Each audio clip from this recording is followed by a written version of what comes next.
قیامت تک کے مومنین کی آسانی کا خیال کرنا، اس لیے حج کے دن میں وقفہ دیا جاتا ہے ان لوگوں کو جو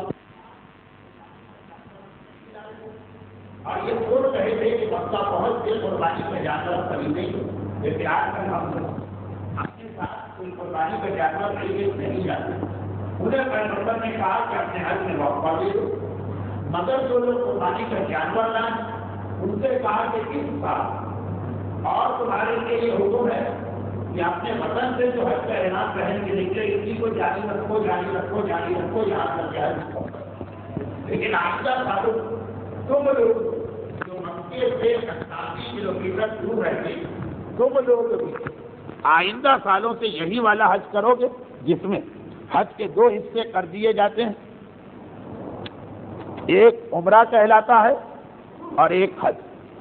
چنانچہ اس اعلان کی وجہ سے جو 3 دن مکے میں پیغمبر نے گزارے، جو 3 دن گزارے، تقریباً 80% حاجی احرام اتار کے بالکل عام حالات میں مکے میں بیٹھے تھے، خوشبو استعمال کر رہے تھے، سلے ہوئے کپڑے پہنے ہوئے تھے، بالوں میں تیل ڈالا جا رہا تھا، نہایا دھویا جا رہا تھا، چاہے اس کے نتیجے میں بال ٹوٹ رہے ہیں، مگر وہ 20-25% جو اپنے ساتھ قربانی کے جانور لے کے مکے میں آئے تھے، وہ اس 3 دن بھی اسی انداز سے الرٹ یا اٹینشن بیٹھے تھے کہ جیسے انسان احرام کی حالت میں حج میں بیٹھتا۔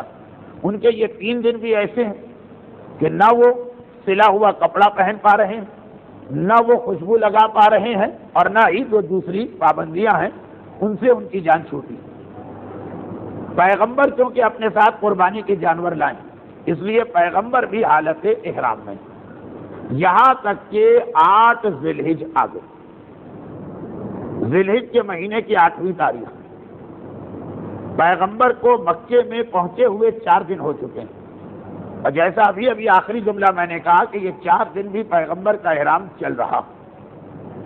مولا جب یمن سے آئے تو پتہ چلا کہ انہوں نے نیت ہی یہ کی تھی یمن سے نکلتے وقت کہ جیسا احرام رسول نے پہنا ہے ویسا حج میں کر رہا ہوں، چنانچہ وہ بھی انہی پابندیوں کے ساتھ۔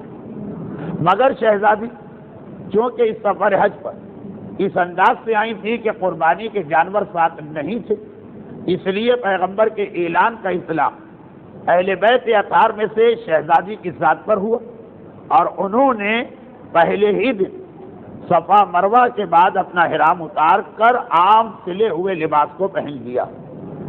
یہاں پر ایک بار پھر میں اس بات کو دہرا دوں کہ پیغمبر اور علی کا حج الگ ہو گیا، فاطمہ کا حج الگ ہو گیا، مگر یہ جو الگ الگ حج ہوئے ہیں یہ کسی غلطی یا مسئلہ نہ جاننے کی وجہ سے نہیں ہوئے، یہ مصلحت یہی تھی کہ 2 حج کا طریقہ رکھا جائے۔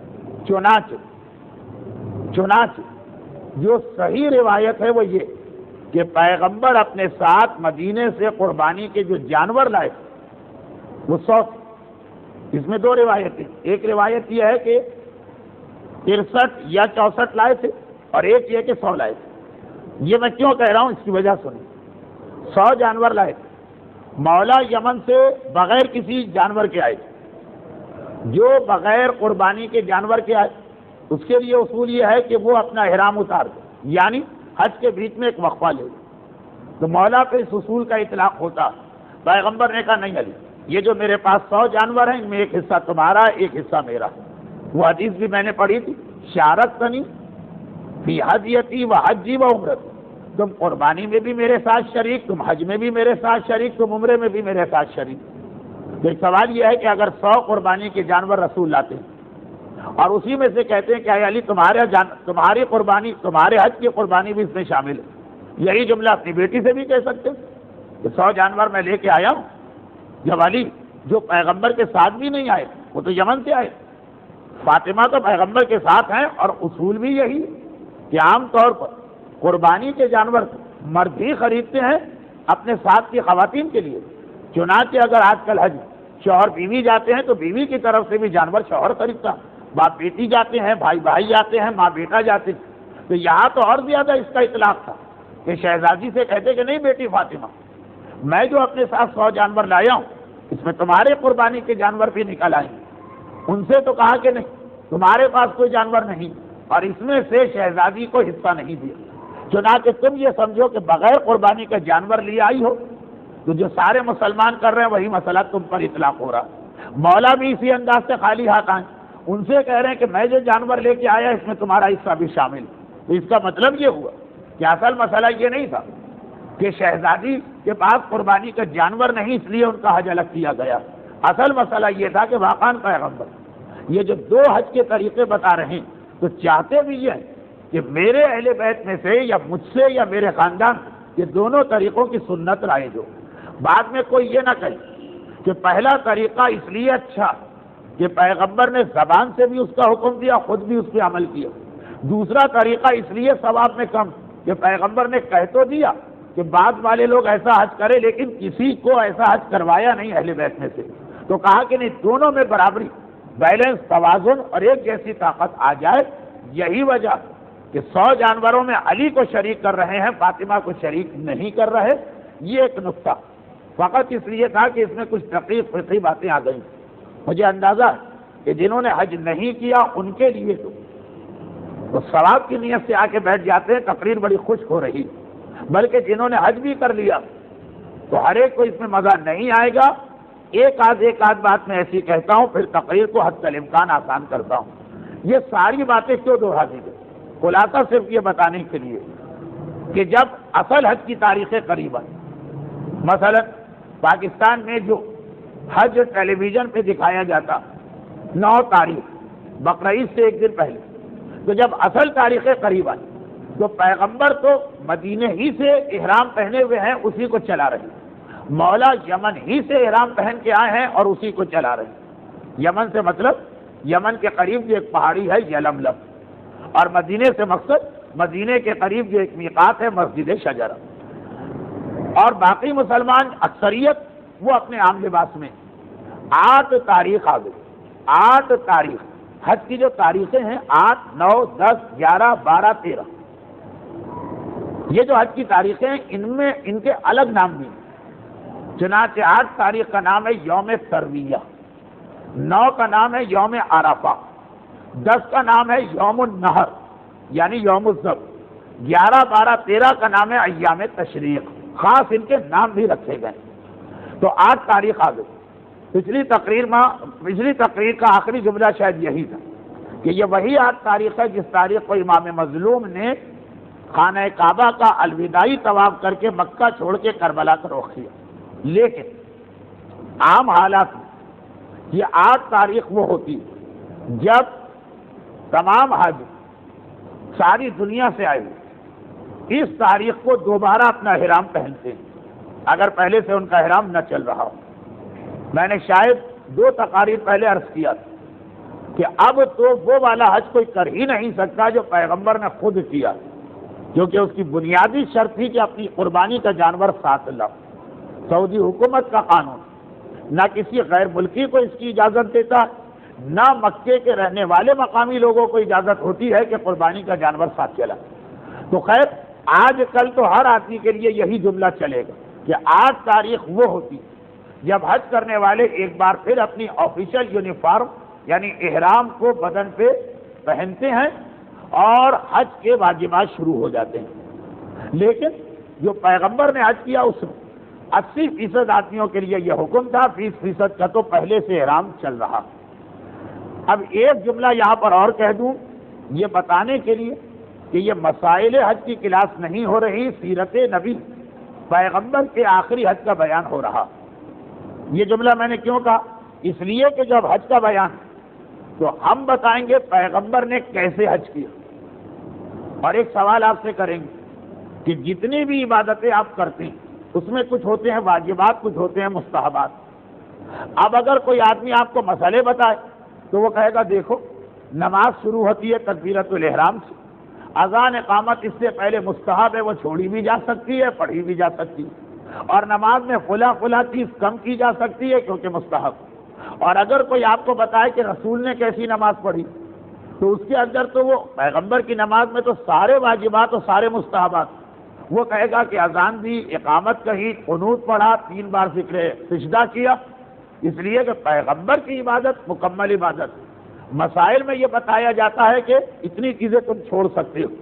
پیغمبر کا حج افضل ترین اور مکمل حج تھا، تو بہت سارے مستحبات جو آج کل ہم لوگ چھوڑ دیتے ہیں۔ کیوں چھوڑ دیتے ہیں؟ ایک تو اس لیے کہ مستحب کہتے ہی اسے ہیں جسے چھوڑا جا سکتا، اور دوسرا یہ کہ حج کا آج کل طریقہ اتنا مشکل ہو گیا کہ واجبات کو بچانا مشکل ہو جاتا، تو بعض مستحبات کو اس لیے نظر انداز کرنا پڑتا کہ اگر اس کی پابندی کرنے جائیں تو ڈر ہوتا ہے کہ کہیں اصل واجب نہ چھوٹ جائے۔ جیسے پیغمبر کے حج کا بیان سب سے پہلے ہی جو جملہ رہا، پیغمبر نے جو سفر اختیار کیا حج کے لیے، اب اس میں پہلا ہی جملہ یہ رہا کہ پیغمبر پہلے مینا کے میدان میں گئے۔ آج کل دنیا کے کسی بھی علاقے سے صاحبان ایمان کے جو قافلے آتے ہیں وہ سب کے سب اس کے خلاف چلتے ہیں۔ اب ہو سکتا ہے کوئی صاحب یہ تقریر سنے اور اس کے بعد کہیں کہ جب پیغمبر نے حج اس طرح کیا تو آپ لوگ اس کے خلاف حج کیوں کرتے ہیں؟ ہمیں غیروں سے تو پھر بھی اتنا ڈر نہیں لگتا جتنے اپنے لوگوں سے ڈر لگتا کہ آپ لوگ اس کے خلاف کیوں جاتے ہیں۔ مگر ساری دنیا تشیع، ہندوستان سے قافلے آئیں، پاکستان سے قافلے جائیں، ایران، تو اتنی بڑی تعداد ہوتی ہے کہ اگر کوٹے کی پابندی کا مسئلہ نہ ہو تو سب سے زیادہ حاجی دنیا بھر میں وہاں سے آتے ہیں۔ پھر عرب دنیا یعنی لبنان کے صاحبان ایمان کے قافلے واقعا جنہیں دیکھ کے دل خوش ہوتا، کویت کے مومنین کے قافلے دیکھ کے دل خوش ہوتا، لیکن سب کا طریقہ کار یہی۔ کیوں؟ اس کی ایک وجہ وہ یہ کہ پیغمبر نے جس انداز سے حج کیا اس کے شروع کے مستحبات چھوڑنا آج کل ضروری ہو گئے، مسئلے کی وجہ سے نہیں، بعض پریشانیوں کی وجہ سے۔ کیا پریشانیاں؟ آج کل ٹریفک جام بہت ہونے لگے، پیغمبر کے راستے سے اگر ہم چلیں تو ڈر لگتا ہے کہ پہلا مستحب لینے جائیں گے اس کے نتیجے میں بعد والا اصل واجب نہ چھوٹ جائے، جو سب سے اہم چیز ہے، یعنی عرفات اور مزدلفہ کا قیام۔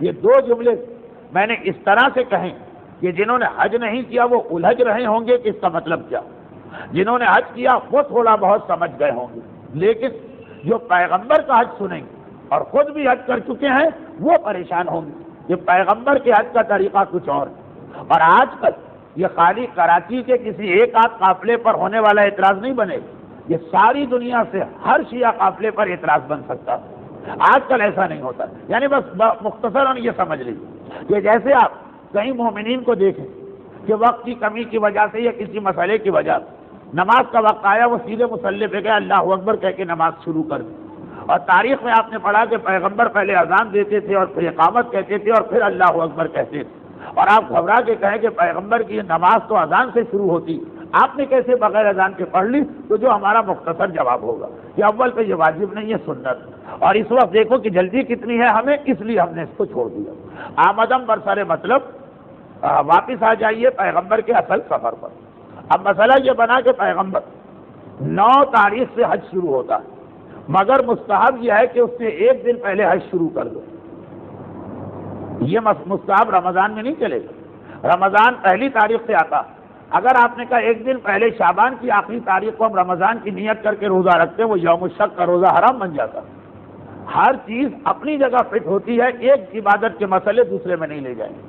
9 تاریخ سے حج شروع ہوتا، مگر اجازت کیا؟ ثواب یہ ہے کہ 1 دن پہلے حج ہی کی نیت سے حج شروع کر دو، تو 8 تاریخ بنے گی، جو جمعرات کا دن پڑا تھا اس سال جس سال پیغمبر چلے تھے، جمعرات کا دن ہے، 8 تاریخ ہے، ذی الحج کا مہینہ۔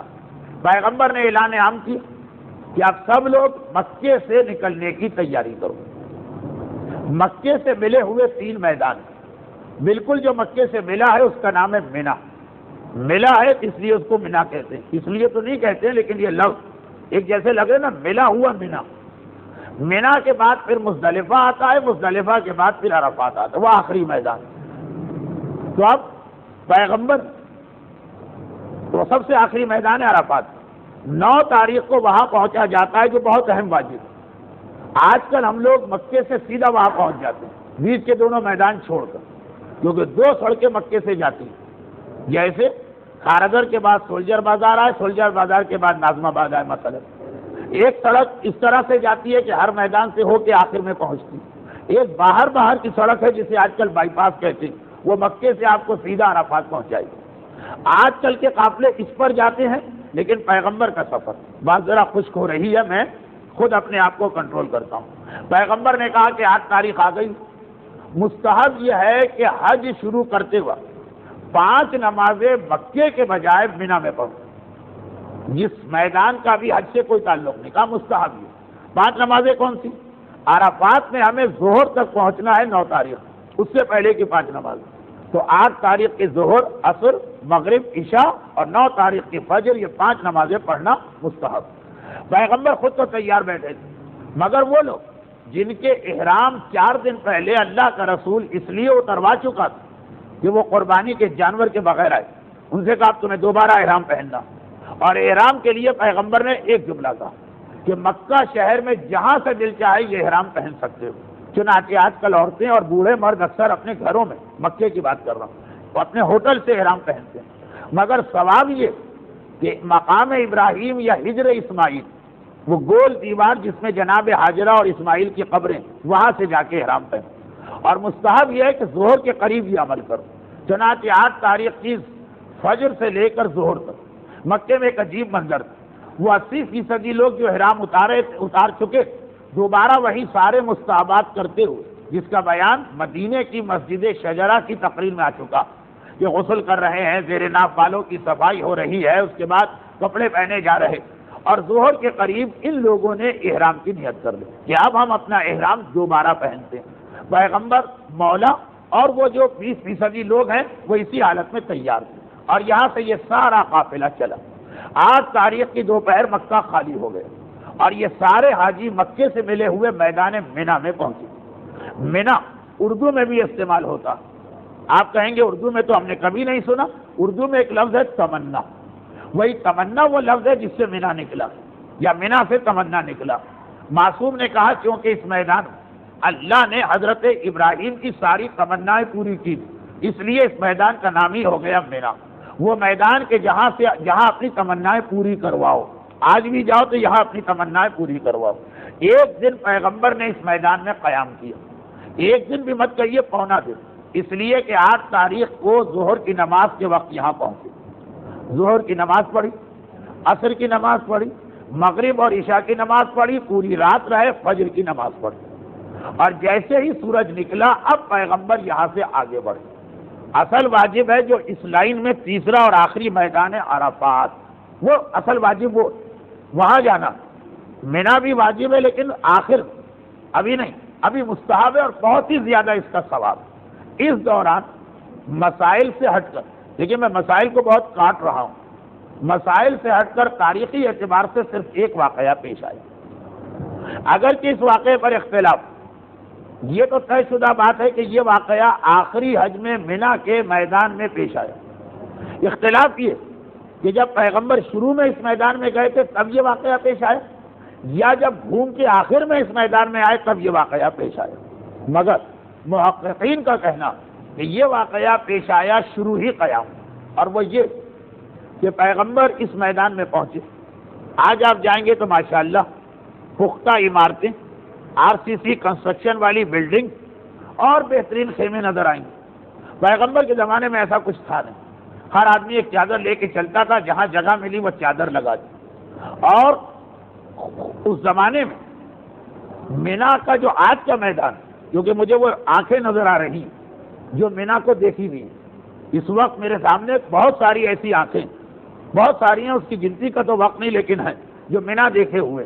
اس وقت جو مینا ہے نا، پیغمبر کے زمانے میں اس میدان میں آدھے سے زیادہ پہاڑیاں تھیں، آدھے سے زیادہ پہاڑیاں تھیں، ضرورت بھی نہیں تھی ان کو توڑنے پھوڑنے کی، اس لیے کہ جہاں آج 25 لاکھ آتے ہیں وہاں 1 لاکھ کو اس وقت سمانا تھا، تو پہاڑیاں تھیں، اس لیے بہت سے لوگوں کو ایک آسانی یہ ہوگی کہ نہ خیمے لگائے نہ قبے، پہاڑیوں کے بیچ میں غار ہوتے ہیں، غاروں میں جا کے بیٹھ گئے۔ مینا کے میدان میں رہنا ہے، چاہے غار میں رہیں، چاہے بلڈنگ میں رہیں، چاہے پل پر رہیں، چاہے خیمے میں رہیں، چاہے سڑک پر رہیں۔ پیغمبر نے بھی قیام کے لیے غار چنا تھا۔ یہ غار اس مسجد کے قریب ہے جو مینا کی سب سے مشہور مسجد مانی جاتی ہے، مسجد خیف۔ جس کے بارے میں روایت یہ ہے کہ 70,000 انبیاء وہاں نماز پڑھ کے گئے، یہ غار اس کے قریب تھا۔ پیغمبر جب آخر میں یہاں آئے تھے وہ تو واجبات انجام دے رہے، کیونکہ اسی میدان میں شیطان کو کنکر مارے جاتے ہیں۔ اس وقت جب آئے تھے تو اس مسجد کے بیچ میں خیمہ لگا کے ٹھہرے تھے، وہ واجب قیام تھا، ابھی سنت قیام۔ غار میں سے مولا ساتھ ہیں، شہزادی ساتھ ہیں، حسنین ساتھ ہیں، کہ ایک مرتبہ پیغمبر پر وہ کیفیت طاری ہوئی جو وحی کے نزول پہ طاری ہوتی ہے، اور تھوڑی دیر کے بعد یہ جگہ تقریباً سمجھ لیجئے کہ جہاں بڑا شیطان ہے بالکل اس کے قریب، یعنی یہاں تک پہاڑیاں تھیں، اس کے غار میں رسول بیٹھے تھے۔ اب جب وہ کیفیت مکمل ہو گئی تو پوچھا گیا کہ اللہ کے رسول اس وقت کون سی وحی آئی؟ تو پیغمبر نے جواب دیا کہ اس وقت سورہ مرسلات مجھ پہ نازل ہوا۔ قرآن کریم کا یہ بہت ہی مشہور سورہ، اس لیے کہ سورہ رحمان کی طرح اس سورے میں ایک آیت بار بار تکرار کی گئی ہے، ویل یومئذ للمکذبین، قیامت کے دن جھٹلانے والوں کے لیے تباہی۔ جیسے سورہ رحمان میں فبأي آلاء ربكما تكذبان بار بار آیا، اس میں یہ آیت بار بار آئی۔ اور باقی آدمی کو کچھ پتا ہو کہ نہ پتا ہو، یہ ایک ایسا سورہ ہے جس کے پڑوسی بہت مشہور ہیں۔ ایک تو جو قرآن پڑھتے رہتے ہیں ان کے کانوں میں ویل یومئذ للمکذبین بہت پڑتا، اس لیے بہت مشہور۔ باقی اس کے پڑوسی بہت مشہور ہیں، دونوں پڑوسی دائیں بائیں۔ اس سے پہلے سورہ دہر اور اس کے فوراً بعد عما یتساءلون، کیونکہ ہمارے یہاں ہر بچہ 30ویں پارے سے اپنے قرآن کا آغاز کرتا، اور بہت سے لوگوں کا اختتام بھی وہیں پہ ہو جاتا ہے، اس کے بعد قرآن نہ وہ پڑھتے ہیں نہ والدین پڑھواتے ہیں۔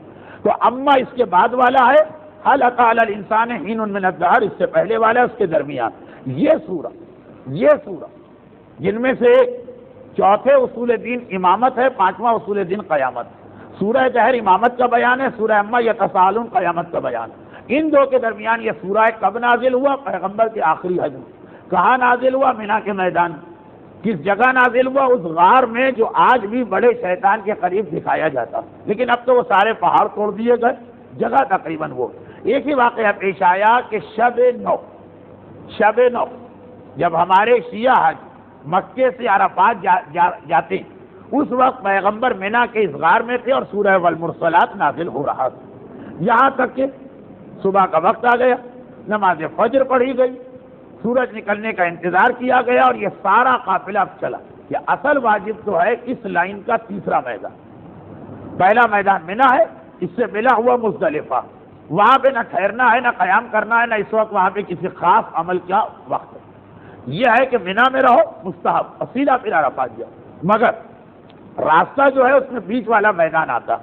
اب یہ میدان چلا، اب یہ میدان راستے میں آیا مزدلفہ، جس کے حوالے سے اس سے پہلے ایک تقریر آ چکی ہے بہت قریب، مہینہ ڈیڑھ مہینہ پہلے، جہاں سے شیطان کو مارنے کے کنکر اٹھائے جاتے، لیکن ابھی نہیں، جب واپس آئیں گے تو پیغمبر اس میدان سے نکل رہے ہیں۔ اچھا، اب اگر آپ کے ذہن میں نقشہ ہے تو ایک جملہ کہہ دوں، اگر نقشہ نہیں ہے تو آپ جیسے اتنے جملے آپ نے برداشت کر لیے، مگر سمجھے اس کو بھی برداشت کر لیں۔ مکہ شہر، مکے کے اطراف کا علاقہ حرم کہلاتا۔ حرم کسے کہتے؟ ومن دخلہ کان آمنا، جو حرم میں آ جائے اس کو امان مل گئی۔ چنانچہ اگر گھاس کی پتی بھی حرم میں آ جائے اس کو نہیں توڑ سکتے۔ پھر ایک مسئلہ پیدا ہوتا، یہ بڑا عجیب مسئلہ، مگر جیسے آج کل امریکہ اور کینیڈا کی سرحد پہ کچھ مکانات، وہاں یہ مسئلہ ہوتا۔ مسئلہ یہ ہوتا ہے کہ باورچی خانہ امریکہ میں ہے اور نہانے غسل خانہ جو ہے وہ کینیڈا کے اندر، اور پاکستان اور افغانستان کی سبی اور بلوچستان کی طرف کی سرحد میں بھی کچھ مکان۔ لیکن یہ تو آج کے مسئلے ہیں نا، یہ 1400 سال پہلے کا مسئلہ تھا کہ اگر کوئی درخت ایسا ہو کہ اس کی جڑ حرم کے اندر ہو مگر پھلوں کی وجہ سے وہ جھکے تو پھل والا حصہ حرم کے باہر چلا جائے، یہ بالکل جو سرحد پر ہوگا یا بلک، تو کیا کریں؟ اسے کاٹ سکتے ہیں کہ نہیں کاٹ سکتے؟ مسائل کی کلاس ہوتی تو میں جواب بھی دیتا، لیکن یہ سیرت کا بیان ہے۔ اب ہوا یہ کہ مکہ جو ہے وہاں جو آدمی پہنچ جائے اس کو امان۔ یہاں تک روایت یہ کہ حضرت لوط کی قوم پہ جو عذاب آیا تھا، ایک آدمی بھاگ کے خانہ کعبہ آ گیا، وہ بچا رہا تھا، لیکن کتنے دن رہے گا؟ جیسے ہی ایک دن باہر نکلا حرم اور وہ پتھر اس کے سر پہ آ گیا، جو قرآن میں حضرت لوط کے واقعے کے حوالے سے بتایا کہ پتھروں کا عذاب آیا۔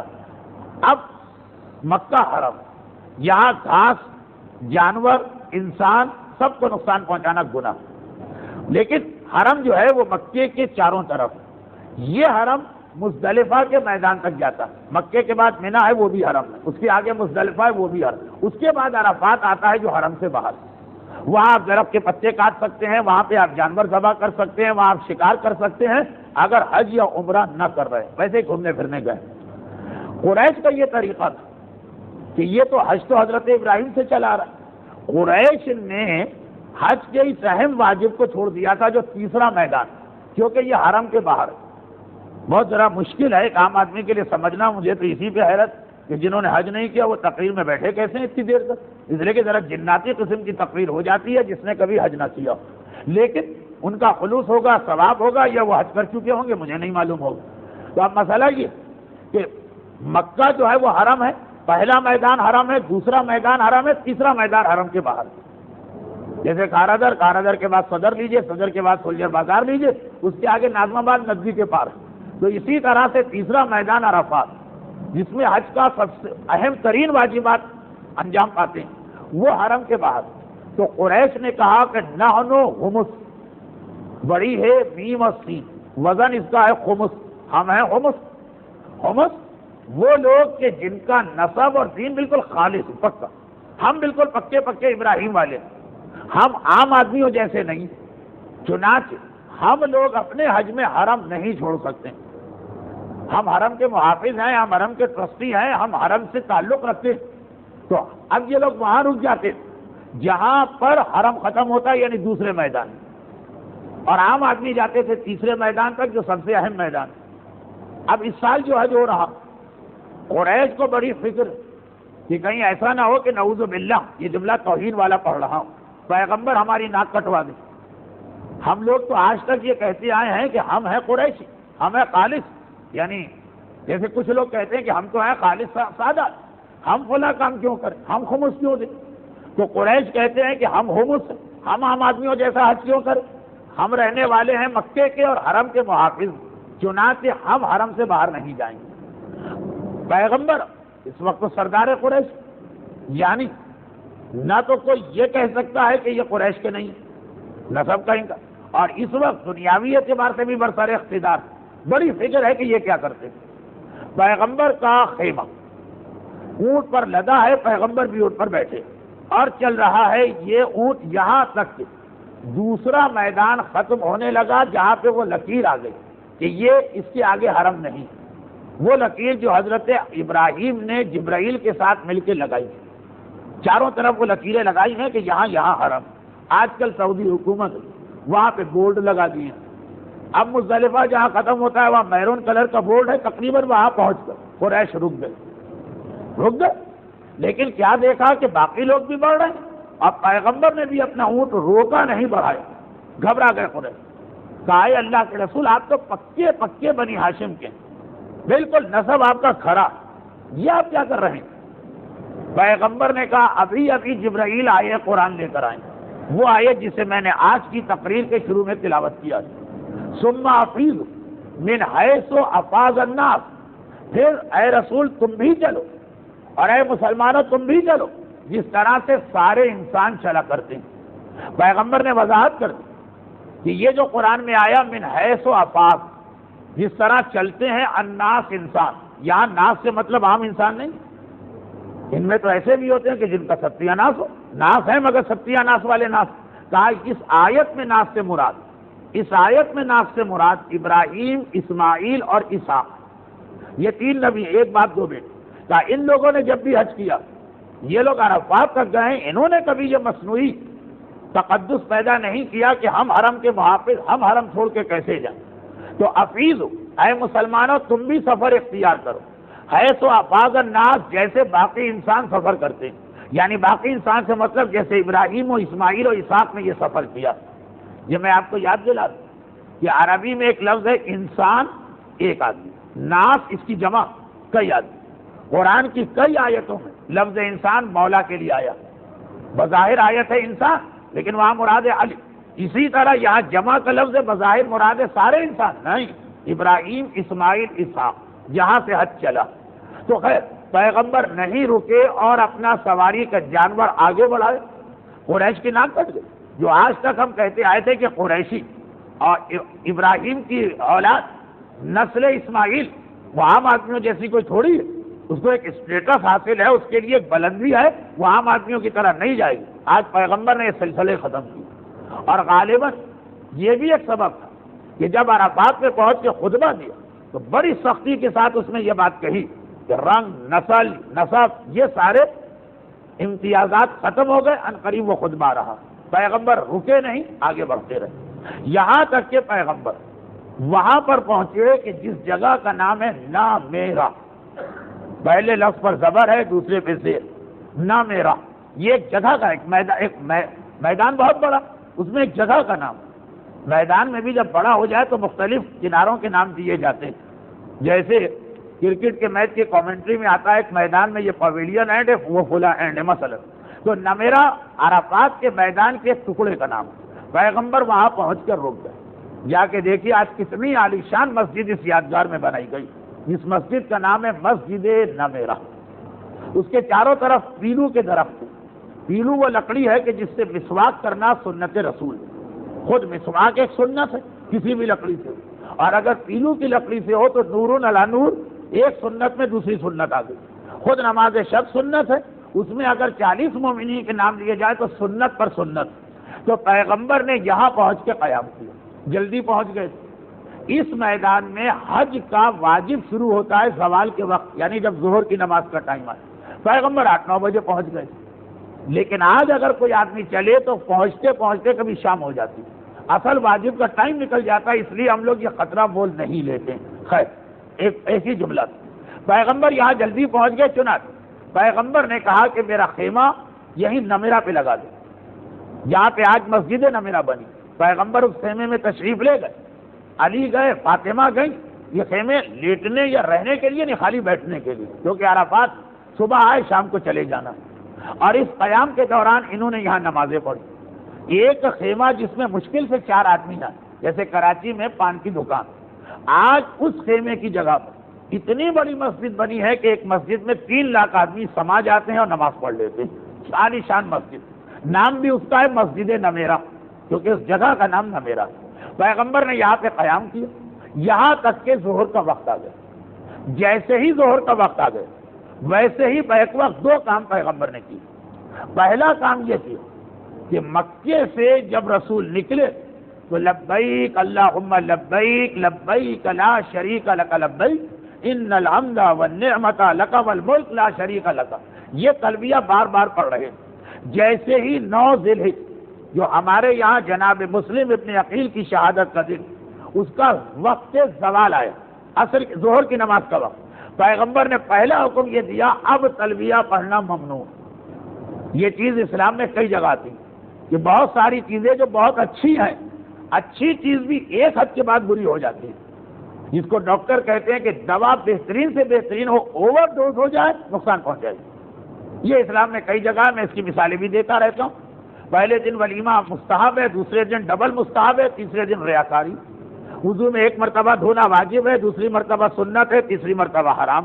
خیر، اب میں مثالیں دوں گا تو تقریر کا انداز بدل جائے گا۔ خلاصہ یہ تلبیہ بہترین کلام، حاضر ہوں اے خدا میں حاضر کا، بس اب نہیں پڑھ سکتے تلبیہ، پابندی آ جاتی ہے۔ یہ مسئلہ آج بھی، اس لیے کہ پیغمبر نے ان الفاظ میں اعلان کیا تھا۔ یہاں پر ہمارا اختلاف غیر شیعہ فقہا، غیر شیعہ فقہا کہتے ہیں کہ تلبیہ بڑے شیطان کو کنکر مارنے تک پڑھا جا سکتا، جب پہلا کنکر ماریں گے وہاں سے تلبیہ بند۔ یہ فرق ہے ہمارے اور ان کے درمیان، تقریباً یہ 24 گھنٹے کا فرق بنتا، اس لیے کہ بڑے شیطان کو کنکر اگلے دن صبح مارا جاتا ہے، 18 گھنٹے کا، لیکن ہے فرق۔ یہ اس لیے بتا رہا ہوں کہ بعض لوگ جو فقط اپنی فقہ کے مسئلے جانتے ہیں وہ اعتراض کر دیتے ہیں، لیکن ان کو یہ نہیں پتا کہ بہرحال ان کے یہاں دوسرا مسئلہ۔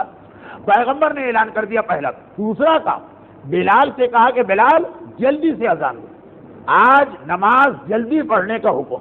اور یہی وہ موقع آ جاتا جہاں پورا عالم اسلام ایک مرتبہ لاجواب ہو کے رہ جاتا ہے، کیونکہ سب کے یہاں یہ روایت کہ پیغمبر نے آج ظہر کے فوراً بعد عصر کی نماز پڑھوائی اور جمع بین الصلاتین کیا۔ اور کوئی دلیل آپ دے سکیں کہ نہ دے سکیں، جب یہ دلیل آپ کی زبان پہ آئے گی سب کچھ ہونا پڑتا۔ اتنی واضح اور پکی یہ سنت رسول کہ اس میں کسی نے نہ کوئی شک کیا نہ کوئی اشکال کیا۔ پیغمبر حکم دیا کہ آج ایک اذان ہوگی، دو اقامتیں ہوں گی، یعنی ایک ظہر کے لیے ایک عصر کے لیے۔ عصر کے لیے اذان ممنوع، بلال نے اذان دی، پہلی اقامت ہوئی ظہر کی نماز ہوئی، دوسری اقامت ہوئی عصر کی نماز ہوئی۔ یہ نمازیں پڑھی گئی جہاں پہ آج کی مسجد نمیرہ بنی۔ اس کے بعد پیغمبر اب عرفات کا وقت شروع ہو گیا، یعنی اب ظہر سے لے کے سورج ڈوبنے تک اس میدان میں رہنا۔ ظہر تو نماز پڑھ لی، اب پیغمبر اپنے خیمے سے نکل کر وہاں پہ گئے جہاں آج عرفات کی پہاڑی بنی ہے۔ ایک پہاڑی ہے جس پر سفید رنگ کا ایک ستون ہے جسے رحمت کی پہاڑی کہتے ہیں۔ موضوع میرا حج ہوتا تو میں یہ بھی بتاتا کہ عرفات کو عرفات کیوں کہتے ہیں، نمیرہ کو نمیرہ کیوں کہتے ہیں، جبل رحمت کو جبل رحمت کیوں کہتے ہیں، اور حج کے حوالے سے جو میری تقاریر موجود ہے اس میں یہ وضاحت، سیرت رسول تک مجھے محدود رہنا۔ یہاں پر پیغمبر اس مسجد میں نماز پڑھ قیام کرنے کے لیے اس پہاڑی کے قریب تھے۔ چنانچہ آج بھی تمام مجتہدین لکھتے ہیں کہ مستحب یہ کہ جب بھی کوئی آدمی حج کرے تو قیام پہاڑی کے قریب کرے، اس طریقے سے کھڑا ہو کہ اس کا رخ مکے کی طرف، رحمت کی پہاڑی اس کے سیدھے ہاتھ سے پڑ رہی۔ آج بھی وہ نشانی وہاں موجود ہے جہاں پیغمبر نے کھڑے ہو کر عرفات کا پورا دن گزارا تھا۔ نماز وہاں پڑھی، پھر اونٹنی پر بیٹھ کر وہاں سے یہاں تک آئے تھے۔ سعودی حکومت بات صحیح بھی کہ سب کے سب لوگ اس مستحب کو حاصل کرنے جائیں گے تو اتنی سی جگہ میں 25 لاکھ آدمی کہاں آئیں گے، یہاں 5 آدمی نہیں آ سکتے، تو یہ مستحب پر آج کل ہم لوگ عمل نہیں کر پاتے ہیں، اس لیے کہ عرفات کے میدان کو موجودہ سعودی حکومت نے ٹکڑوں میں تقسیم کر دیا اور ہر ٹکڑا کسی ایک ملک کو دیا۔ رحمت کی پہاڑی کے اطراف کا علاقہ ایرانی حجاج کے لیے اور نمیرہ مسجد جہاں رسول نے نماز پڑھی وہ پاکستانیوں کے لیے۔ خیر بہت زیادہ میں ادھر ادھر جا رہا ہوں۔ پیغمبر نماز پڑھ کر عرفات میں جو پورا دن رہنا اس کے لیے آئے وہاں پہ جہاں پہاڑی رحمت کی پہاڑی کہتے ہیں۔ دوسرا مستحب یہ کہ اگر آدمی میں طاقت ہو تو وہ سارا دن کھڑے ہو کے گزارے۔ سارے دن سے مطلب ہے ظہر سے لے کے غروب تک۔ کھڑے ہونے کی طاقت نہ ہو تو پھر بیٹھ کر گزار سکتا ہے۔ پیغمبر نے، شہزادی نے، مولا نے، حسنین یہاں پر سارا دن قیام کیا اس حالت میں کہ یہ کھڑے تھے۔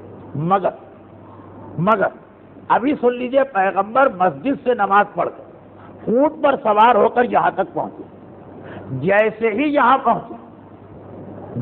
یہاں پہنچے جناب عباس، رسول کے چچا، عباس علمدار نہیں، ان عباس علمدار اور ان عباس میں ایک رشتہ داری ہے کہ ان عباس کی نواسی پوتی لبابہ جناب عباس کی زوجہ، لیکن اس وقت مراد ہے جناب عباس جن کی اولاد بنو عباس کہلائی۔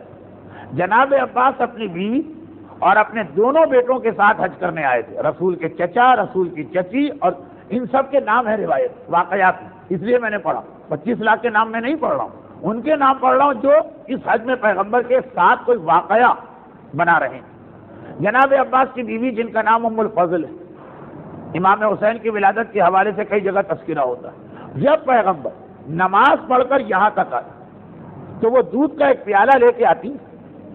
عرفات کے میدان میں مرد عورتیں سب ایک ساتھ ہوتے ہیں اور یہ دودھ کا پیالہ پیغمبر کی خدمت میں پیش کر رہی ہے۔ پیغمبر اونٹ پر بیٹھے ہیں، اونٹ پر بیٹھے بیٹھے اس دودھ کو نوش فرما رہے ہیں۔ سوال نمبر 1، وہاں دودھ کہاں سے آ گئے؟ دیکھیے جو لوگ اعتراض کرنا چاہتے ہیں ان کی بات۔ جواب، وہاں پہ بسوں میں بیٹھ کے حج نہیں ہو رہا تھا، حج جانوروں پر ہو رہا ہے۔ جہاں جانور ہوگا وہاں اس کے تھن میں دودھ ہوگا۔ یقیناً بس ہوتی تو سوال ہوتا کہ بس میں سے دودھ کیسے آ گیا، لیکن اگرچہ وہ بھی اتنا مشکل نہیں۔ یہ میں بات کر رہا ہوں جب اعتراض سے لوگ اترتے کیسے کیسے اعتراض کرتے، یہ اعتراض ہوا مجھ پر، یہ تو خیر بے وقوفانہ اعتراض۔ نمبر 2، پیغمبر نے اس انداز سے دودھ 25 لاکھ کے مجمع کے سامنے نوش کیا ہے۔ اب یہ بھی ہو سکتا ہے کہ جیسے عرفات ہے وہاں تو سب ایک جیسے ہو جاتے ہیں، گریڈ 22 کا آفیسر ہو کہ چپراسی ایک ہی جگہ بیٹھتے ہیں، ایک ہی جیسا کھاتے ہیں، ایک ہی جیسا پیتے ہیں، قطار میں بھی ایک طرح سے لگتے ہیں، چھینا جھپٹی بھی ایک جیسی ہوتی، وہاں تو ساری بڑائی کے کیڑے ذہن سے نکل جاتے ہیں۔ مگر یہ ایک عام غذا تھی کہ اس کے ذریعے کوئی پیغام تھا۔ علماء فرماتے ہیں اس کے ذریعے سے ایک پیغام، وہ پیغام یہ تھا کہ اب ایک سوال یہ پیدا ہو رہا تھا کہ اس حج سے پہلے، یہ حج تو پیغمبر کر رہے ہیں اپنی زندگی کے آخری سال، اس سے پہلے 22 سال اسلام کو ہو چکے ہیں، اس میں یہ مسئلہ آ چکا ہے کہ عرفہ کا روزہ مستحب ہے. یہ ایک مسئلہ ہے کہ عرفہ کا روزہ مستحب. پیغمبر جان بوجھ کر مجمع کے سامنے دودھ کا پیالہ اس لیے نوش کیا کہ یہ بتائیں کہ میں اس وقت روزے سے نہیں.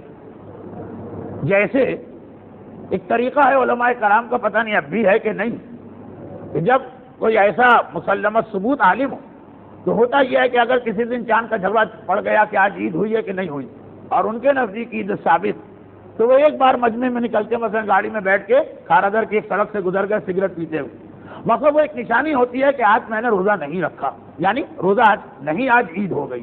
یہ طریقہ کار اس وقت تک تھا جب ایسے علماء تھے کہ جن کا احترام پوری قوم کرتی تھی. اب تو الٹا مسئلہ ہوگا، لیکن خیر میں کہیں اور جا رہا ہوں، واپس آتا ہوں. تو یہ دودھ نوش فرمایا، اس کے حوالے سے علماء کرام کہتے ہیں کہ یہ ایک پیغام تھا کہ میں روزے سے نہیں، جبکہ اسلام میں 9 ذی الحجہ کا روزہ ویسے مستحب چلا رہا تھا. بعد میں لوگوں نے معصومین سے اس کی اور وجوہات پوچھی تو مسئلہ شرعی کیا بنا؟ آج یہ مسئلہ بنا کہ جو آدمی عرفات کے دن، عرفات سے مطلب ہے 9 تاریخ، چاہے وہاں میدان میں ہو چاہے کراچی میں ہو، اگر روزہ رکھنے سے اعمال کی طاقت میں کمی آ رہی ہے. اصل مسئلہ یہ 9 تاریخ کے اعمال اہم ہے کہ 9 تاریخ کا روزہ اہم؟ ویسے ہمیشہ روزہ اہم، مگر 9 ذی الحجہ وہ تاریخ ہے جس کی اعمال اہم. چنانچہ اگر روزہ رکھنے سے اعمال میں کمزوری پیدا ہو رہی تو کہا کہ پھر آج روزہ مکروہ. کمزوری کسے کہتے ہیں؟ کہا یا تو اعمال کم ہوں گے، نہیں خالی یہ نہیں، یا اعمال پورے ہوں گے، بھوک کی وجہ سے، پیاس کی وجہ سے توجہ ہٹے گی، خالی توجہ بھی ہٹ رہی تو روزہ رکھنا مکروہ ہے، کیونکہ آج اعمال اہم. روزے کے لیے پورا سال پڑا ہے، یہ والے اعمال آج کے علاوہ کبھی نہ ملیں گے. کون سے اعمال؟ جو ابھی رمضان کا مہینہ قریب آ رہا ہے. دیکھیے بہت ہمارا درس بالکل ٹائم کے مطابق، رمضان کی آخری رات کی حدیث آتی ہے، اس مہینے میں جس نے اپنے آپ کو نہ بخشوایا کبھی نہیں بخشا جائے سوائے اس کے کہ عرفات کے میدان میں پہنچ جائے. عرفات کا میدان پورے رمضان کی برکتوں کے برابر ایک دن میں برکت دے دیتا. چنانچہ کہا اس کے اعمال اہم، اس کا روزہ. ایک بات.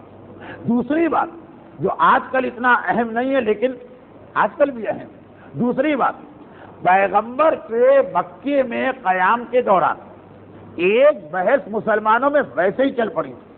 وہ کیا تھی؟ وہ یہ کہ مکے میں پیغمبر مسافر ہے، اس لیے کہ قیام پیغمبر کا 10 دن سے کم. اچھا مکہ شہر وہ ہے کہ جس میں مسافر نمازیں پوری پڑھ سکتا، لیکن بحث یہ تھی کہ جب پیغمبر مکے سے باہر نکلیں گے، عرفات باہر، جیسے کراچی سے کوئی ٹھٹا جائے، وہاں دیکھیں گے کہ نماز اور روزہ کیا کرتے. حاجی کیا سرزمین حرمین کے تقدس کی وجہ سے مسافر ہو کر بھی پوری نماز پڑھنے اور روزے رکھنے کا اختیار رکھتا ہے کہ نہیں؟ پیغمبر نے یہاں پر سنت کے ذریعے، عمل کے ذریعے بتایا کہ نہیں، میں مسافر ہوں اور عرفات مکے سے باہر. اور کتنا باہر ہے؟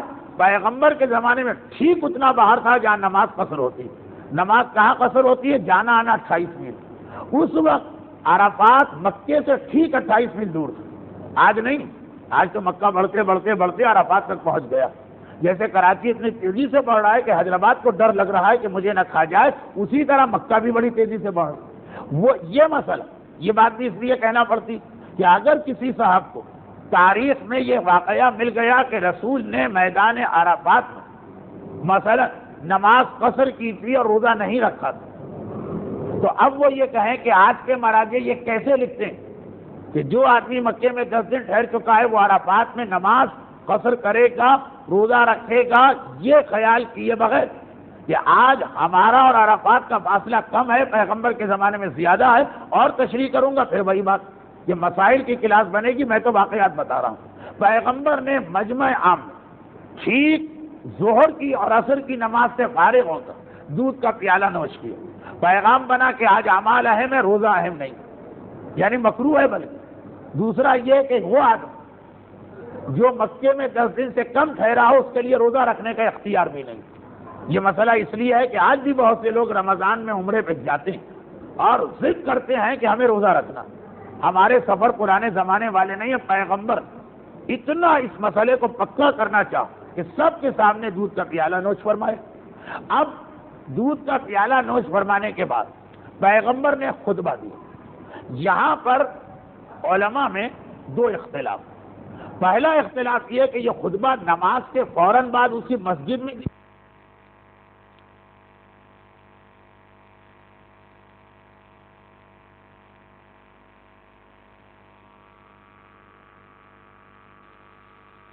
خطبہ یہاں دیا اور پھر پیغمبر وہاں گئے تھے جہاں رحمت کی پہاڑی۔ ایک روایت میں کہ پہلے خطبہ دیا مسجد، پھر گئے رحمت کی پہاڑی۔ دوسری روایت یہ کہ نماز پڑھتے ہی پیغمبر رحمت کی پہاڑی پہ گئے، وہاں خطبہ دیا۔ مگر دوسرا اختلاف یہ کہ یہ خطبہ عرفات میں ہی دیا ہے یا 3 دن بعد دیا۔ میں ایک جملہ کہہ دوں اس لیے کہ اس جملے کو میں کھل کے بیان نہیں کرنا چاہتا۔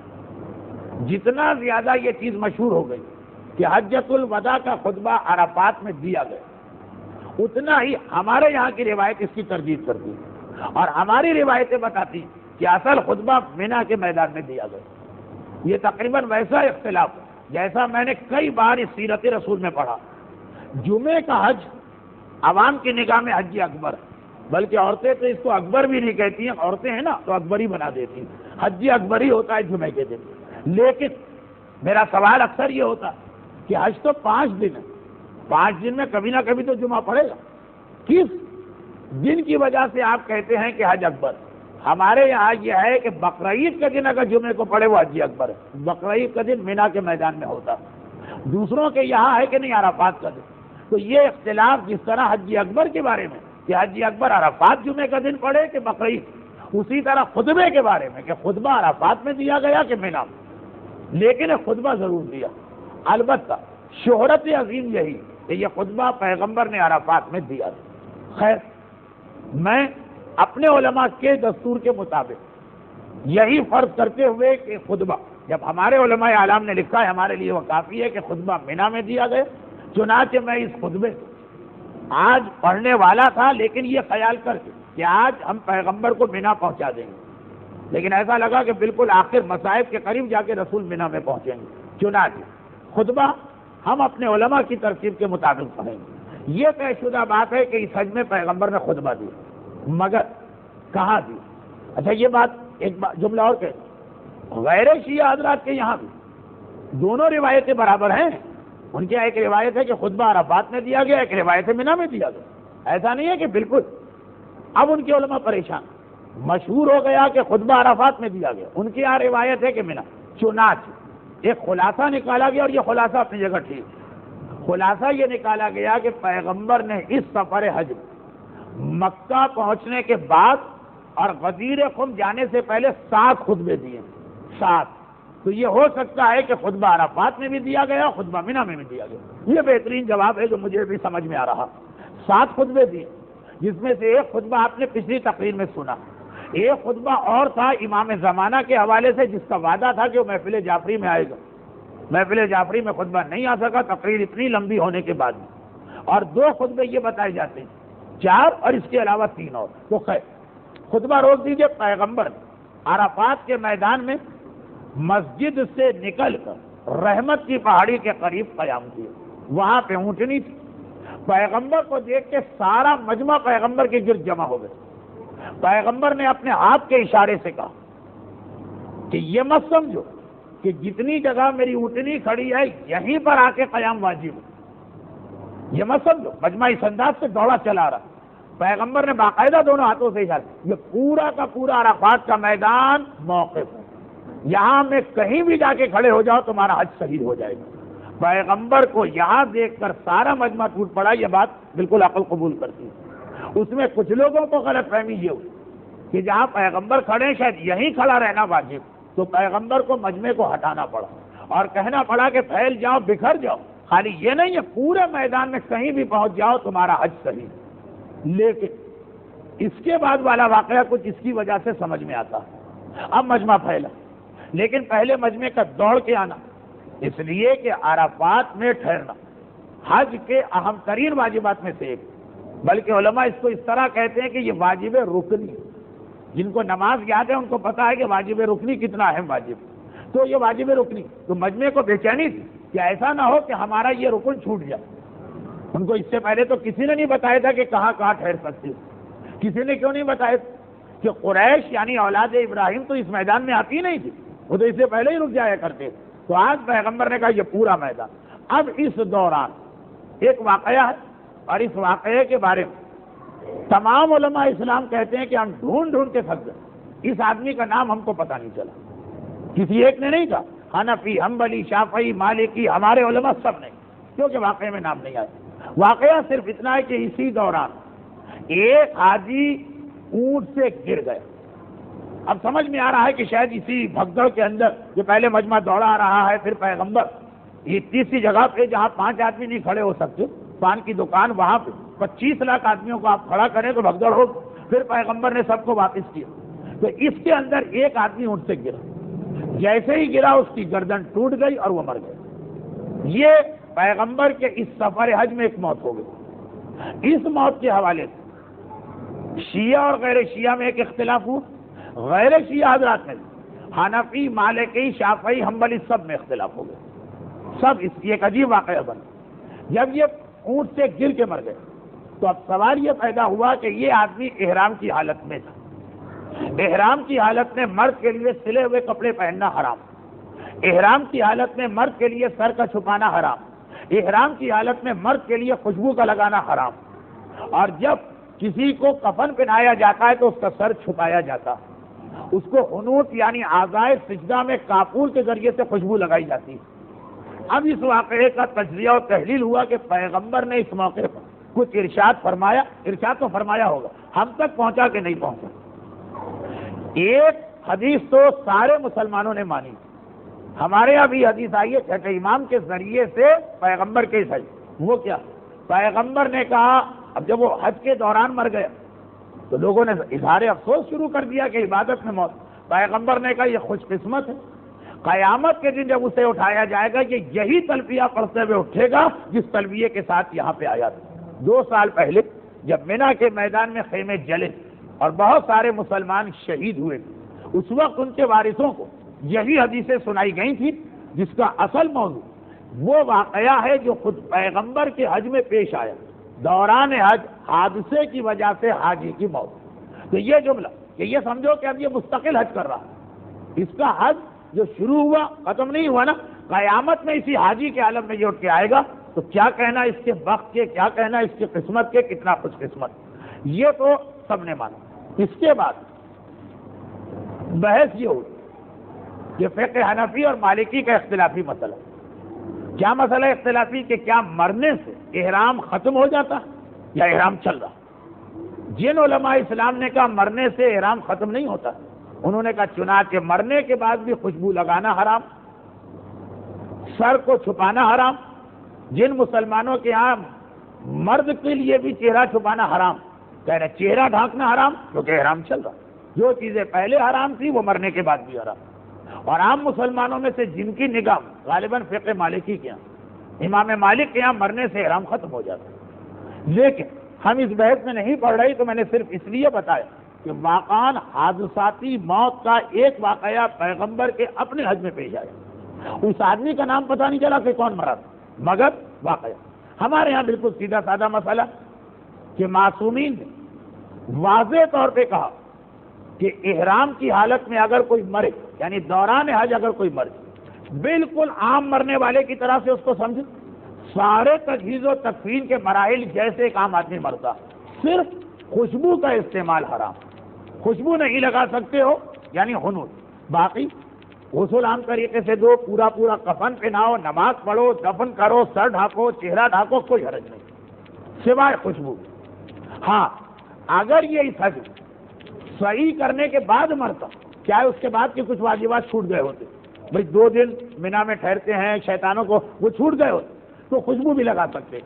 لیکن خوشبو کا استعمال حرام ہے کہ جس نے عرفات مزدلفہ کا قیام پورا نہ کیا. چنانچہ یہی مسئلہ ہے, اور امام نے اس انداز سے یہ مسئلہ بیان کیا کہ آپ وہ حدیثیں پڑھیں تو صاف لگے گا کہ ماننے والوں کو اتنا مسئلہ نہیں بتا رہے جتنا دوسروں کے غلط مسئلے کی تردید کر رہے ہیں.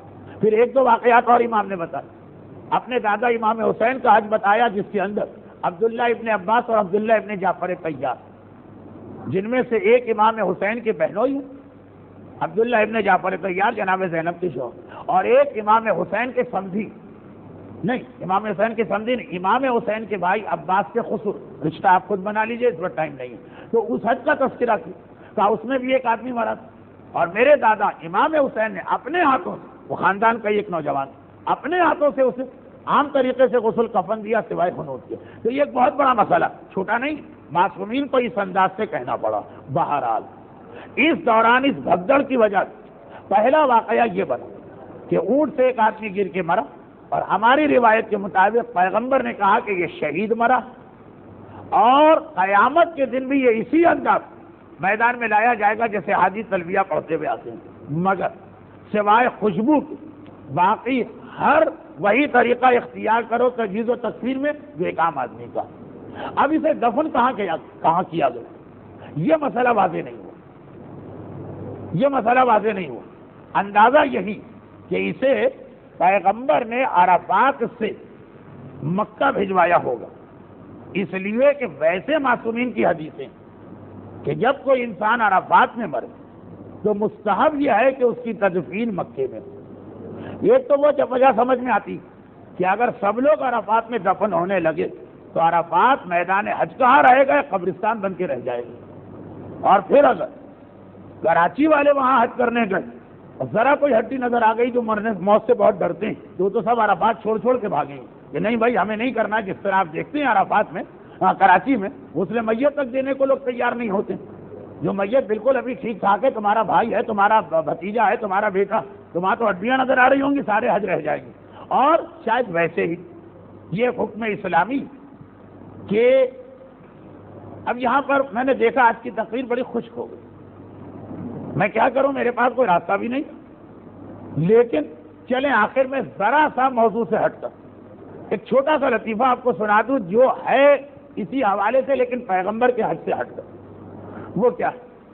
وہ یہ ہے کہ ہمارے یہاں علماء میں ایک مسئلہ یہ زیر بحث، اگر یہ میں پرانے انداز کی تقریر کر رہا ہوتا تو 1 گھنٹہ تو ہو گیا آج کی تقریر کو، وقت پورا ہو چکا، اور مسائل 2-4 منٹ آتے، یہ مسائل کا وقت ہے، اتفاق سے مسئلہ ہی پڑھ رہا ہوں۔ شیعہ علماء اس مسئلے پر اختلاف کہ آدمی جہاں مرے کیا وہاں سے اس کی میت کو منتقل کیا جا سکتا ہے کہ نہیں کیا جا سکتا۔ ایک بڑی تعداد، معمولی نہیں، 1 آدھ 2-4 نہیں، ایک بڑی تعداد کی نگاہ میت کو منتقل کرنا حرام اور گناہ، جہاں وہ مرا ہے وہیں پہ اسے دفن کرو۔ یہاں تک کہ اگر مرنے والا وصیت کر کے گیا کہ میری میت میرے گھر والوں تک پہنچا دیں تو ان کے خیال میں حرام کام کی وصیت پر عمل ہی نہیں ہوتا، چنانچہ یہ وصیت بھی دیکھنا۔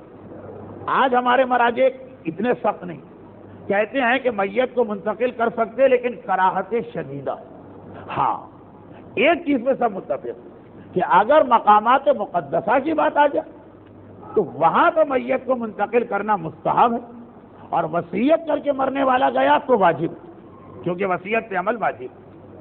تو مقامات مقدسہ پہ میت کو منتقل کرنا تمام شیعہ علماء کے نزدیک جائز، اکثر کے نزدیک بلکہ مستحب، اور وصیت کر لی جائے تو واجب۔ لیکن مقامات مقدسہ نہ ہو، عام حالت ایک آدمی سفر میں گیا، لندن میں اس کا انتقال ہو گیا، مرتے مرتے کہہ گیا میت میرے گھر والوں تک پہنچا دیں، یا کراچی میں انتقال ہوا لیکن مقامات مقدسہ نہیں، ہم کہیں اور اس کو دفن کرنا چاہتے ہیں، تو اگرچہ آج کے مراجع اسے جائز کہتے لیکن کراہت کے ساتھ، پرانے مراجع میں سے تو بعض اس کو حرام کہتے۔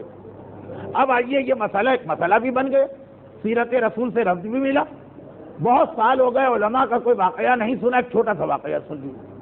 جنہوں نے سنا ہوا ہے وہ بیٹھے رہیں، بول نہ دیں پہلے سے، اور جنہوں نے نہیں سنا وہ تقریر کے آخر میں ذرا سا مزہ لے لیں۔ واقعہ یہ ہے کہ علامہ مجلس کون نہیں جانتا، ہمارے دشمن تک کہتے ہیں کہ شیعت تو نام ہی مجلسی کا، یہ نہ ہوتے تو آج شیعت ختم۔ علامہ مجلسی ہر بڑے عالم کی شان کے مطابق شاگردوں کی تربیت بھی کی، باقی ہر فیلڈ میں آپ کو ملے گا کہ کوئی بڑا اپنے سامنے کسی کو پنپنے نہیں دیتا۔ میں مشکل اردو تو نہیں بول گیا کہ اپنے سامنے وہ برداشت نہیں کرتا کوئی آدمی میرے سامنے چیلنج بن، مگر مرجعیت وہ واحد شعبہ کہ جہاں ہر مرجع اپنے ہاتھوں سے اپنے سے بہتر شاگرد تیار کرنے کی کوشش کرتا، وہ مایوس ہوتا اگر 20 سال اس نے شاگردوں کو پڑھایا اور کوئی اس کے برابر نہیں آئے، خوش نہیں ہوتا، مایوس ہوتا ہے۔ اس کا مطلب کہ میں نے کوئی محنت نہیں، خوش ہوتا ہے جب اس سے زیادہ بڑے بڑے شاگرد تیار ہو رہے ہوتے۔ تو علامہ مجلسی کے بھی ایک ایسے ہی شاگرد ہیں سید نعمت اللہ جزائری۔ اگرچہ آج کچھ لوگ ان عظیم عالم کو بھی غلط مقاصد میں استعمال کر رہے ہیں۔ ایک گروہ نکلا ہے کہ جس نے ایک بہت ہی مردہ نظریے اخباریت کو دوبارہ زندہ کرنا چاہا، اور اس کے لیے یہ دلیلیں لائے کہ فلاں عالم اخباری، فلاں عالم اخباری۔ سید نعمت اللہ جزائری اور شیخ صدوق کا نام خاص طور پہ وہ لوگ لیتے ہیں، ایسا نہیں۔ خیر ایک بہت بڑے شاگرد علامہ کے۔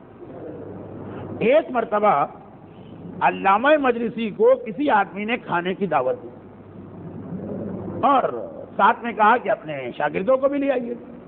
نعمت اللہ جزائری استاد کے ساتھ چل، صاحب خانہ کے پاس پہنچے، دسترخوان پر بٹھایا۔ بہرحال علامہ مجلسی ہیں تو دوسرے علماء پہ توجہ کم ہی ہوگی۔ کھانا وانا لایا گیا، سب کے سامنے لا کے کھانا رکھا گیا، چاول سب کے سامنے لا کے رکھے گئے۔ پھر مرغ آئے کچھ، یعنی بالکل وہ تیار شدہ، وہ باربیکیو یا جیسا بھی ہوگا، فرائی، روسٹ، جو بھی ہے۔ وقت بھی بھوک کا ہے، زیادہ نام لوں گا تو آپ کو بھوک لگنے بھی لگے گی۔ وہ مرغے لائے گئے ایک ٹرے میں، جو ایرانی اسٹائل ہے کہ چاول کے اوپر ٹکڑا رکھے، وہ اس نے علامہ مجلسی کے سامنے رکھ دی۔ علامہ مجلسی کے سامنے وہ مرغے رکھیں، باقی کھانے سب کے سامنے۔ نعمت اللہ جزائری نے دیکھا کہ یا تو سیدھے سادھے چاول ہے، مرغے تو سارے وہاں، اور حرام تو نہیں تھا نا، چنانچہ انہوں نے وہ ٹرے کھینچی اور اس کو اپنے سامنے لے کے گئے مرغے کے ساتھ۔ علامہ نے ان سے کہا کہ اے نعمت اللہ، تمہارا تو فتویٰ یہ ہے کہ مرحوم کی میت کو منتقل کرنا حرام ہوتا، یہ مرغہ بھی تو مرحوم ہے نا، تمہارا تو فتویٰ یہ ہے کہ منتقل کرنا حرام۔ نعمت اللہ نے کہا لیکن مقدس مقامات کی طرف منتقل کرنا جائز ہے۔ بہرحال علامہ مجلسی بھی چپ ہو گئے۔ ایک ایسا واقعہ جس میں شاگرد نے استاد کو خاموش کر دیا کہ مقامات مقدسہ کی طرف تو مرحومین کو منتقل کر سکتے ہیں، تو بہرحال میں خود بھی ایک مقامات مقدسہ۔ اب یہ ساری بات چلی کہاں سے؟ اب دیکھیے، جس بات سے میں نے آپ کو ہنسایا، دل کہتا ہے اسی بات سے رلاؤ گی، یعنی آج ربط مصائب بھی یہیں سے دوں۔ پیغمبر نے اس حج کے دوران یہ ایک واقعہ بھی اپنی آنکھوں سے دیکھا کہ لوگ اتنی جلدی اور بے چینی کر رہے ہیں کہ بہرحال ایک آدمی ایکسیڈنٹ میں صحیح، حادثاتی طور پہ صحیح گر کے مرا۔ اسی پیغمبر کے خطبے جس کے بارے میں نے عرض کیا نا کہ پتہ نہیں کہاں دیا گیا، ایک جملہ یہ بھی کہ خون مسلم حرام ہے، حادثاتی موت بھی ہو تو جو ذمہ دار ہے اسے اس کا کفارہ دینا ہوگا۔ خطبہ آئندہ آئے گا۔ اور یہ میں یہ نہیں کہتا کہ پیغمبر کو شوق لگا، لیکن ایک منظر دیکھا تو پیغمبر کے ذہن میں چیز تھی، چنانچہ شام ہو گئی، سارا دن عرفات کا پیغمبر نے مجمع کو پھیلا دیا، سب اعمال کرتے رہے، شام کو لوگ چلنے لگے۔ چلتے وقت پہلی عجیب چیز یہ کہ جو بڑے بڑے لوگ ہوا کرتے تھے مکے قریش کے علاوہ، ان کا دستور یہ تھا کہ وہ سورج ڈوبنے سے پہلے نکل جاتے تھے۔ سورج ڈوبنے کے بعد تو سارا مجمع چلتا ہے، ٹریفک جام ہو جاتا ہے، بھگدڑ ہوتی ہے، وہ سورج ڈوبنے سے گھنٹہ ڈیڑھ گھنٹہ پہلے نکل جاتے تھے۔ آج بھی ایک بات میں آپ کو بتا دوں، شاید آپ کو کہیں تبلیغ کا موقع ملے، آج بھی جو بہت پیسے والے لوگ وہ والا حج تو نہیں کر سکتے نا جو ہم جیسے فقیرتے اور بھک منگے کرتے ہیں، چنانچہ ان کا ایک VIP حج ہوتا ہے کسی 5 اسٹار ہوٹل کے ساتھ، واپس آ کے قصیدے بھی بہت پڑھتے، اتنا اچھا انتظام اور نہ کوئی مجمع ملا نہ ٹریفک جام ملا۔ تقریباً جتنی میری معلومات ہے، اور یہ کوئی سنی سنائی بات نہیں ہے، تقریباً 18-20 سال سے ہر سال اپنی آنکھوں سے دیکھتا ہوں، جتنے بڑے ہوٹل والے وہاں پہ لوگوں کو حج کراتے ہیں، سب سے مشکل کام ہوتا ہے عرفات سے رات کو اندھیرے میں 25 لاکھ آدمیوں کا چلنا۔ سارے بڑے ہوٹل والے عرفات سے 2 گھنٹے پہلے اپنے حاجیوں کو لے جاتے ہیں، تو سب خالی، 1 گھنٹہ پہلے بھی جائیں، آدھا گھنٹہ پہلے بھی جائیں، جب وقت ہی نہیں ہوا جیسے کہیں کرفیو لگا ہوگا، 6 بجے کرفیو اٹھے گا تو 5:55 پہ تو بالکل سناٹا ہے، 6 بجے اتنا ٹریفک جام، تو وہ تو بالکل خالی سڑکیں ملتی ہے، وہ سمجھتے ہیں شاید اللہ نے ہمارا حج قبول کر لیا اور ہمارے لیے ساری سڑکیں خالی چھوڑ دی، کیونکہ ہر حاجی آ کے کہتا ہے بھائی اس رات کو تو اس چیز رحمت ہوئی، اور یہ کہتے ہیں ہم تو فر گاڑی دوڑتی رہے اور پہنچ گئے۔ تو یہ اگر تاریخ ہی بدل لے کسی سال کی کسی اور تاریخ میں آ کے حج کریں تو اللہ اور ان کا حج قبول کر لے، اگر اس کا نام قبولیت کہ جی کوئی مجمع نہیں ملا آرام. تو جو لوگ 5 اسٹار ہوٹل کے تحت حج کرتے ہیں، کراچی میں بھی ہر سال ایک آدھ ایسا مومن خاندان وہاں ٹکرا جاتا ہے، تو وہ سب کا طریقہ یہ مجمع سے بچنے کے لیے وقت سے پہلے حاجیوں کو لے جاتے ہیں. یہ ایک مسئلہ بھی آ گیا، حرام جائز ہی نہیں. یہ ان گناہوں میں سے ایک جس کے کفارے میں اونٹ دینا پڑتا. لوگ سوال کرتے ہیں کہ حج کے کفاروں میں آپ نام تو لیتے ہیں، اونٹ کبھی نظر نہیں آیا. کون سی غلطی ہے جس سے اونٹ ہے؟ 2 بڑی غلطیاں. ایک اپنے نفس پر قابو نہ پا کر یہ سوچنا کہ ہم کپل کیوں یہاں پہ آیا، اور دوسرا یہ موقع. تو خیر پیغمبر نے یہ سنت بھی توڑ دی، ہر آدمی کو روک دیا، چھوٹا ہو کے بڑا، مالدار ہو کے غیر مالدار، مکے والا ہو کے باہر والا. سورج ڈوبنے سے پہلے کوئی عرفات نہیں چھوڑے گا. جیسے ہی سورج ڈوبا سارا مجمع چلا. پیغمبر نے خود اعلان کرنے کا فریضہ سنبھال لیا. پیغمبر خود کھڑے ہو گئے اونٹ پر اور اعلان کیا کہ یا ایھا الناس السکینہ السکینہ، اے لوگوں آہستہ چلو، سکون کے ساتھ چلو، آرام کے ساتھ چلو. یہ کیا طریقہ؟ ایسا ایک منظر ہوتا، واقعا آج بھی ایسا منظر ہوتا. دل چاہتا ہے کہ اللہ کا رسول ہو اور اس مجمع کو کنٹرول کرے، ورنہ وہ کسی کی بات نہیں سنتے. اور پیغمبر ایک مرتبہ مجمع سے کہہ رہے آرام سے چلو، دوسری طرف سواری والوں سے کہہ رہے کہ سواریوں کو بھگا کیوں رہے، دیکھتے نہیں تمہارے چاروں طرف پیدل چل رہے. باقاعدہ پیغمبر کے حج کی بات ہے. یہ مت سمجھیے کہ ایک دم میں بھول گیا اور اپنا 2 سال پہلے کا کوئی حج بیان کرنا شروع کر دیا. نہیں، یہی منظر تھا. پیغمبر نے اپنے اونٹ اس کی مہار کو اتنا کھینچا کہ اس اونٹ کا سر کوہان سے جا کے ٹکرا گیا. اتنا اسے پیغمبر طاقت کے ساتھ روک رہے ہیں کہ آہستہ چلے، آہستہ چلے، آہستہ چلے. اعلان کرتے جا رہے یا ایھا الناس السکینہ السکینہ. سکینہ عربی کا لفظ ہے سکون. وہ بچی جو باپ کے دل کو سکون پہنچا، اس لیے وہ بھی سکینہ کہلاتی. سکون سے چلو، آرام سے چلو، اسی جلد بازی کی ضرورت نہیں. اور سواری والوں سے کہا کہ سواریوں کو دوڑاؤ نہیں، کھلا راستہ بھی مل جائے تب بھی مت دوڑاؤ، آہستہ پورا کنٹرول کرو اپنی سواری کے اوپر. کیوں؟ عرفات سے شام کو نکلنا قیامت صغریٰ سے کم نہیں ہوا کرتا. مشکل ترین مرحلہ یہ رات ہے کہ کسی طرح یہاں سے اگلے میدان میں خیر و عافیت سے پہنچ جائیں. آج یہاں پہ جا کے بیان رکا. انشاءاللہ آئندہ تقریب یہ پیغمبر کا حج مکمل ہو جائے گا، اور اس اعلان کو آخر میں دوبارہ دہرایا جا رہا کہ 2-3 درس سے یہ اعلان ہو رہا تھا کہ آج کا درس آخری ہوگا، مگر کیوں پیغمبر کا حج مکمل نہ ہوا، اور اسے نامکمل چھوڑنے کا مقصد اگلے سال آدھی سے زیادہ تقریریں دہرانا پڑیں گی. چنانچہ میں نے اپنی روانگی میں ذرا تبدیلی، جس رات کو یہ درس ہوگا آئندہ اسی رات کو میں جا رہا ہوں. بہت مصروفیت تھی میری، لیکن یہ ذمہ داری پوری کرنا تھا. آئندہ منگل تک اگر میں زندہ رہا، توفیق رہی، تو ایک تقریر اس سال کی اور ہوگی سیرت رسول. تو اب یہ عرفات کے میدان اونٹ کا تذکرہ ذرا کچھ زیادہ ہو گیا، اس لیے کہ پیغمبر نے پورا سفر اونٹ پر کیا، حتیٰ خطبہ بھی اونٹ پر دیا، دودھ کا پیالہ بھی اونٹ سے نیچے نہیں اترے، اونٹ پر بیٹھے بیٹھے نوش کیا، جو خود ایک قرینہ بنا کہ پیغمبر دودھ نوش کرنا نہیں چاہتے تھے، مجمع کو دکھانا چاہتے تھے کہ دودھ نوش کیا جا رہا. اور اونٹ پر سے ایک آدمی گر کے مرا، اور اونٹ کو پیغمبر نے اتنا روک کے رکھا. تو یہ آخری سارے واقعات اور مسائل اونٹ کے حوالے سے ہوئے. اور یہ باقی ایک بات تو بھول، اور جو گناہ آخر میں آیا اس کا کفارہ بھی اونٹ ہو گئے. تو یہ اتنے سارے اونٹ جمع ہو گئے. چنانچہ بس میں آپ کو یہ یاد دلا دوں کہ عرفات کا میدان ہے، احرام کی حالت میں اونٹ سے گرا، زمین سے ٹکرایا اور گردن ٹوٹی اور وہ آدمی شہید ہو گیا. ایک دفعہ اونٹ سے گر کے زمین سے ٹکرایا، برداشت نہ کر سکا. اور ایک ایسی بیوی بھی تاریخ اہل بیت میں ہمیں نظر آتی ہے جو پورا راستہ اونٹ سے گرتی رہی اور زمین سے ٹکراتی رہی، اس لیے کہ قافلے کو بڑی تیزی سے دوڑایا جا رہا تھا. ننھے بچے ماؤں کی گود سے اچھل کے زمین پہ گرتے تھے، فریاد بلند ہوتی تھی، واہ جدہ واہ محمدہ. اور بیویاں کہتی کہ اے ہمارے ساتھ اتنی سی دیر کو اونٹ کو ٹھہرا لو کہ ہم اپنے اس بچے کو، معصوم امام زادے کو اٹھا لیں. اور پسر سات کا حکم ہوتا تھا، ہمارے پاس رکنے کا وقت نہیں، اونٹوں کو دوڑا دو، چاہے یہ بچے اونٹوں کے پاؤں تلے کچل کچل کے شہید ہو جائے۔ یہاں تک کہ جب زینب نے دیکھا نہ فریاد اثر کر رہی، نہ درخواست اثر کر رہی، نہ یہ منظر ان ظالموں کے دل پہ اثر کر رہا، تو علی کی بیٹی نے طریقہ کار یہ بنا لیا کہ جب کبھی کوئی بچہ اونٹ سے گرتا ہے، زینب بھی اپنے آپ کو اونٹ سے گرا دیتی۔ زینب کی خاطر مجبوراً پسر سات کو قافلہ روکنا پڑتا۔